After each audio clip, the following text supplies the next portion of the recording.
Like எப்படி சொல்றதுன்னா ஒரு இது மருந்து கிடையாது.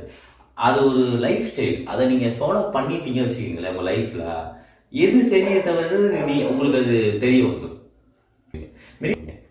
ஒரு 6 பேருக்கு வந்திருக்காங்க. அதுல எல்லாருமே ஒரு ஒரு சீட் இருக்கு.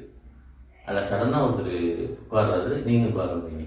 டக்குன்னு ஒரு சண்டை வந்துடுது. நான் தான் என்ன பண்ணேன், நீங்க ஏன் உட்கார பண்ணீங்க. இது சண்டை வரும்போது கவனிச்சு பார்த்தீங்கன்னா கொஞ்ச நேரம் அமைதியாக தான் பேசிக்கிட்டு இருப்பாங்க. அதுக்கப்புறம் பார்த்தா சம்மந்தமே இல்லாமல் பேச ஆரம்பிச்சுக்குவாங்க. ஃபஸ்ட்டு வாங்க போகணும்னு பேசுவாங்க, வாங்க போடணும்னு பேசுவாங்க, ஒரு சம்மந்தமே இல்லாமல் கேர்ள்ஸ் வித்த பத்தவா பேசுவாங்க, கெட்ட வார்த்தை பேசிக்கிட்டு இருப்பாங்க. இதெல்லாம் எங்கேருந்து பேச நினைக்கிறீங்க? நீங்களே சொல்லுங்க. சீட்டுக்கு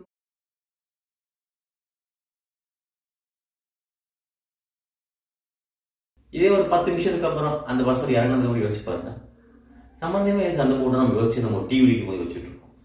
ஸோ மெடிடேஷனுங்கிறது இந்த ஸ்பான்டேனியஸ்லா நீங்க எப்படி ரியாக்ட் பண்ணுங்கிறத உங்களுக்கு சொல்லி கொடுத்துரும். இப்போ நான் சொன்ன ஒரு உதாரணமா மாதிரி பல உதாரணங்கள் இருக்கு.